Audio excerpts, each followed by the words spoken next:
Welcome to the Thriving in the Age of Disruption podcast series, Ms. Hui. We're excited to have you here today, and I want to take you through a couple of slides to explain about our podcast. Thank you, Dr. Ramesh. So my name is Nguyen. As a non-profit founder, for the last 25 years, I am building, establishing, leading non-profit or social impact organizations. So I am living in Hanoi with my family. I'm married with 2 children. So very exciting to be in the conversation with you. Wonderful. I knew that you were someone who had spent a number of years in nonprofit sector. Before we start off on that, what I wanted to do was to share with you my thoughts about disruption. I think that one of the key mindset to have is actually an entrepreneurial mindset in today's age of disruption. And I define entrepreneurial mindset as one whereby, as an individual, we are being resourceful. And resourceful means that we can identify the need or we can look for the solution to a problem. And it all starts with actually being able to define what the problem is. And number two, of course, as part of having an entrepreneurial mindset, it's also to be able to manage uncertainty and to take risks.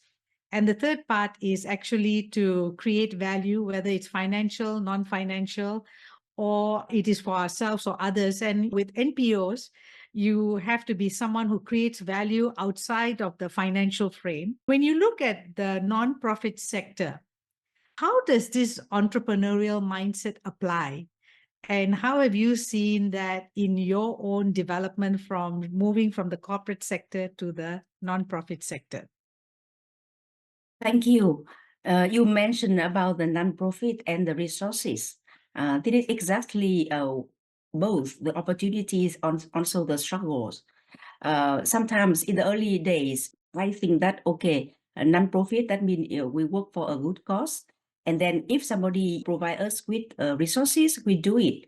And without it, we don't have to be responsible for anything. But the truth is not like this. I spent already 25 years continuously working on the sectors.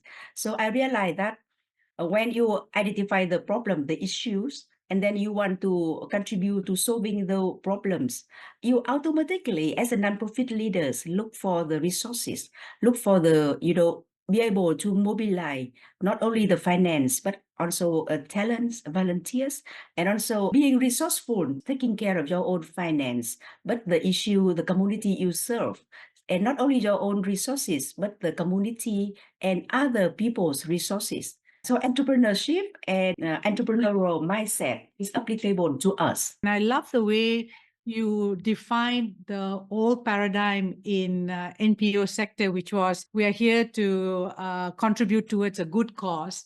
And if we get the resources, we'll do it. If we don't get the resources, we don't do it.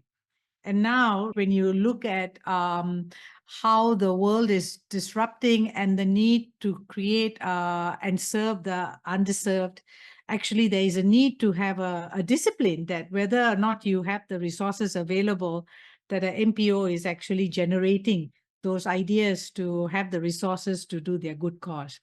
So I wanted to ask you a little bit about your own journey. How did you transition from corporate to the NPO sector? And 25 years ago, that's like you're a early leader in that space. At first, it's not my choice, but by chance, I was recruited in a US law firm branch in Hanoi. This is my dream career. I was having a law degree. However, after years spending my time in the law firm, I didn't see myself really happy there. So there's the opportunities where there's a projects on. It's funny. I was not a swimmer that time, but I made a quick decision. So let's think about something that make me really happy. And I also decide to enter into the Marinelife work without strategic thinking that time. Because 25 years old, I just, okay, if I'm not happy here, I should find some meaningful works. But the more I enter into the nonprofit sector, the more I see that my legal background, my discipline and the governance, and then the the learnings from the corporate sectors also very meaningful, very helpful. And so, what do you do actually in your marine life conservation MPO?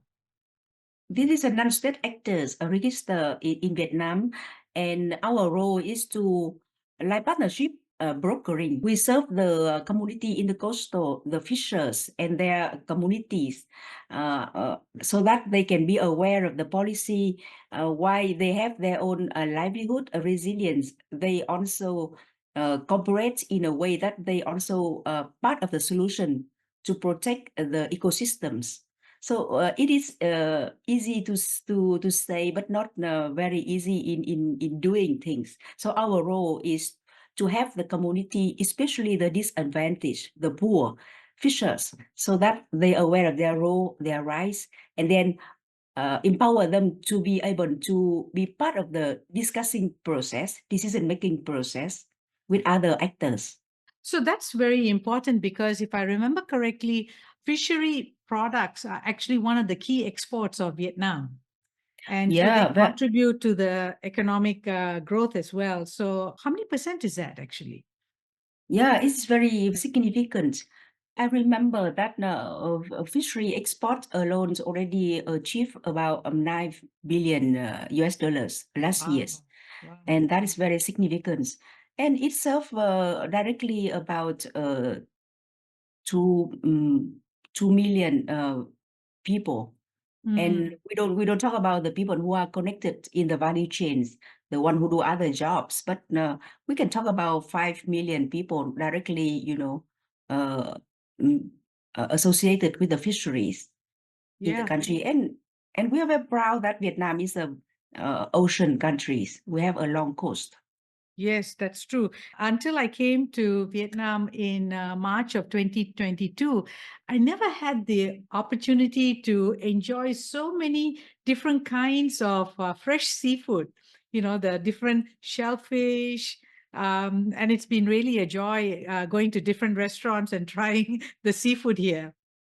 Yeah, Vietnamese very proud of our seafood, and our seafood have presented in many markets. Mm. And but our work is also make sure that the very primal producer, the fishermen, the farmers have their equitable part in the value chains. That's an important piece. And so, how many dollars per day do they earn in terms of salary? Oh, it Some. depends because we have also different fisheries. The one who engage in, for example, tuna, they go Mm. offshore and catch the tuna. Also different from the small, very small one, small boat. It varies. But compared to other agriculture sectors, fishery is sometimes is better, but some very poor. In your experience over the last 25 years, what do you think is the biggest challenge for MPOs and for projects in the social impact space? Uh, the biggest challenge sometimes is the sustainability. Some solution can work in a small scales. You work well in a commune, in a district. When you find a solution that lasts for the larger part of population, that is a challenge. So because sometimes the NPO sector like us, we can be able to mobilize the resources, but normally in a very modest, small amount. And the more we enter into the sectors, we realize that having a small scale pilot modern practices successful is not enough, but we have to be visionary, thinking about how strategically um, the solution can be scalable or impactful. So that refers to the entrepreneur mindset that you mentioned earlier. Hmm. So the challenge is scaling up. Not only depend on the resources, but the scope of impact that NPO can contribute. With the resources you have, you can contribute to a part of solution. You cannot be all the solution. You need to be part of the among many players. You are not the only, not like in business. Some business, they are leader, right? They can Yes. lead the whole sector, but NPO is different story. To that point, what is the thing that holds them back from coming together? That is a good question. NPOs see the need, realize that they need to work together or in partnerships. But sometimes, they both are seeing the need, but in terms of scarce resources, sometimes they are also competitive. And that already happening that there are some alliance, some networks, that number of MPO who are sharing the same mission or sector already working together. That happening already in Vietnam. However, to the scale that we envision, it's not that popular. And there's some barrier, I think, the governance structure that applicable to NPO, the accountability, because one NPO, when you got the resources from a third party, from funding partners, you are accountable for that. And when you are working with others, sometimes the level of governance, the level of leadership, and the cultural issues may be not ready for you to get into a marriage or the partnership. Well, this has been a really insightful discussion to understand a little bit more about the challenges of the MPO sector in scaling up. And I'm looking forward to actually discussing this further offline with you to see how we can make a bigger impact together. I feel that crisis ready mindset is the second mindset that is important in this age of disruption, largely because crisis refers to a setback or a failure. So, how does one keep a mindset which allows us to be in action and not to be stopped? Because one reaction can be to freeze and do nothing, or another is to run away, to flight. And the last, of course, is to fight back. So, in your experience, I'm sure you've had to deal with a lot of crises. Perhaps you can share an example of one, as well as what are the practices that you personally practice that helps you to be grounded in a crisis? I spent quite a long time in the sector, and not only one crisis, many, but maybe two things happened to me personally in the middle of my career. Maybe 10 years ago, we were awarded two very big projects, very happy. But then I was sent to the hospital by my husband.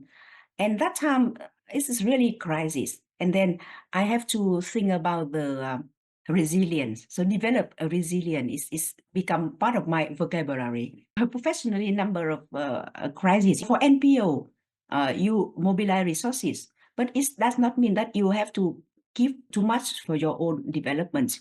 You spend them for serving the community, and sometimes you face the issue that maybe cash flow, shortage, thing like that. You have a big idea, you have a good program to be run. Sometimes you have a gap months, and the talent gone. They don't want to stay or share the risk, and you have to start over again.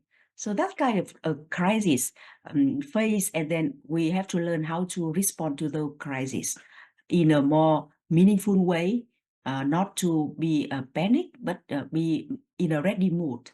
Yes, that's right. And so when you started to develop resilience, did you turn to meditation? Did you start to do yoga? What did you do to develop that?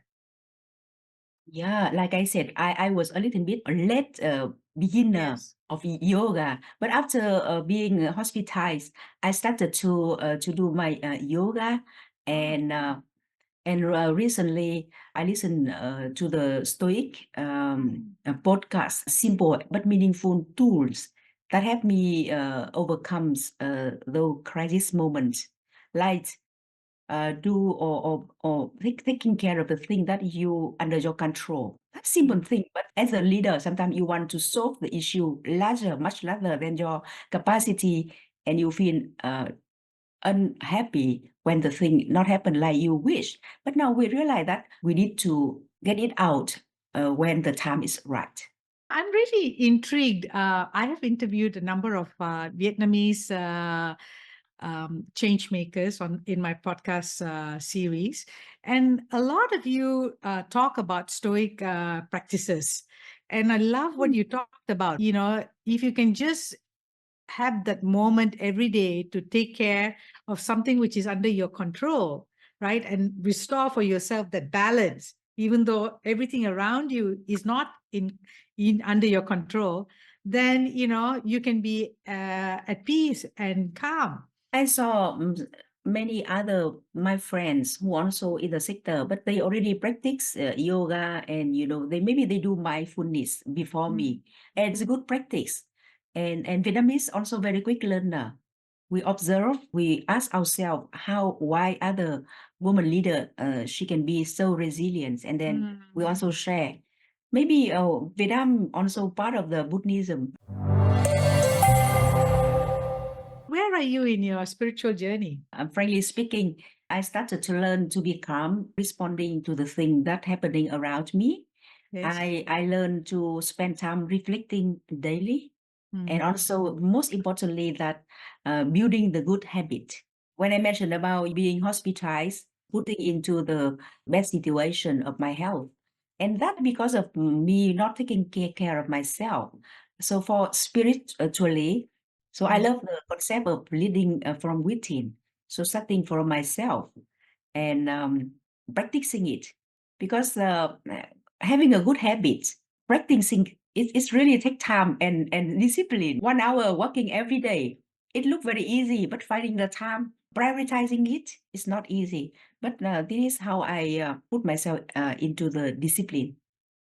Wonderful. So, what I took away from your conversation about spirituality is that it's leading from within. And to do that, we need to practice with discipline, whatever that we want to do, whether it's to walk for that 1 hour, because it does take effort. And when you take that consistent effort every day, right, it is spiritual because it gets you to connect to yourself and to others as well. About living a simple life. What is living a simple life for you? Oh, it's really important in this the moment of my life. Simple life is really match, because for me, simple life that focus on what important, so prioritize, and what you can control. I used to be multitask, identify what is really important for myself, my family, my organizations, and what I can do best. So this is not starting right away. It's a process. It's a journey. And simple life for me is focusing on what really important and let go what not. If you had to describe thriving and use 3 words to describe it, what are the 3 words that you will use? Oh, striving for me first is a growth mindset, open to learning, and the other that adversary is part of the life. Pay attention, focus your energy, resources, money to what you can control, to what is your priorities. We talk about sustainability in terms of the ongoing thriving of a living system. How does it show up for you with your conservation work? My organization is focusing on the environment. Sustainability is part of the concept that we're talking about it every day. For us to continue the mission in a systematic way, it's part of what we call sustainability. You remember in the early conversation, we're talking about having the resources, do it. Yes, Having no resources, stop. But that's right. sustainability means that you have to find all ways to continue the good cause, the good work that you already define, and be innovative, be creative. So this is sustainability, and that concept is conceptualized in our organization. If you work for 1 year, 2 year, 5 years, it's okay. But 25 years is something really sustainable. What I means. It is an achievement. Congratulations. What would be your message for emerging women leaders who want to enter the NPO sector? Yeah, there are so many wisdom from the women who go before us. So to the women, emerging women leaders, I would like to convey what I've learned. Be yourself, develop yourself, take care of yourself, and teach others to do the same. So be principled and accountable. Especially, please allocate enough time for your own reflection, and let go what is not under your control. I'm going to ask you some questions. What's your favorite book? Oh, it's the Becoming from Michelle Obama. Oh, lovely. And what's your favorite travel destination? Bali. You were part of the Obama Fellowship. Which year did you do that? Can you share what was your key takeaway from that? Being a leader, how talented you are, but being connected is very important to a larger network. So that is key takeaway I got. I was be in a network of so many other talent or leaders. So that now my leadership can be reflected in story of others, and we learn from each other. If you could have dinner with anyone in the world, who would it be? Who would it be? I was having a dinner with the President Obama once already. And who else? I think you, Dr. Ramesh. Like I said from the beginning, you are my idol. I love the way you developed your career and this idea also of excellence since 2021. I really want to have a deeper conversation with you, exploring the journey and the thing that very much related to us as the women leaders. Wonderful. What is the most unusual food that you have eaten? Once I have one intern, he's the Swiss, but for some reason he insists me to come to the nearby Indian restaurant. Yes. I went there and I choose by random. I don't know what is the content. I just choose from the menu, and it turned out that I can eat only 50% of what I chose. But I should have a research before, because it's very rare opportunities for me to test the new meals, the new food. But I was not doing enough research, and that turned out. Okay, so I'll have to warn you beforehand if I'm going to take you to exotic places, especially Indian restaurants. If you can have a superpower, what would it be? Actually, I have my secret that I have a number of words that in the moments that I need the superpower, I just whisper the words. Of course, I will not disclose you, but the words are very strong. I use them when I was very small until now. I think in some places they call it like a mantra. You say it to yourself Oh, to give yourself confidence. Wow, yes. really great. What's the best advice that you've received? It's from one of my friends who came back from Russia 30 years ago. He said, well, Vietnam has very long coast. Whatever you do with the coastal, you will never be out of jobs. Just do it. Yeah, so that is Wow. good advice. Yeah, that's true. Given what you've been doing for the last 25 years. Right. And what's the worst advice you've ever gotten? Oh, the worst advice. Some of my other friends inspire me to become a dancer. And I Oh, think this is not a very good advice. I was trying, but my husband doesn't find it a good idea. I see. Okay. I've enjoyed this discussion. So thank you very much, Ms. Hui, for joining me today and sharing your, experience as well as your aspirations for the future. Thank you, Dr. Ramesh.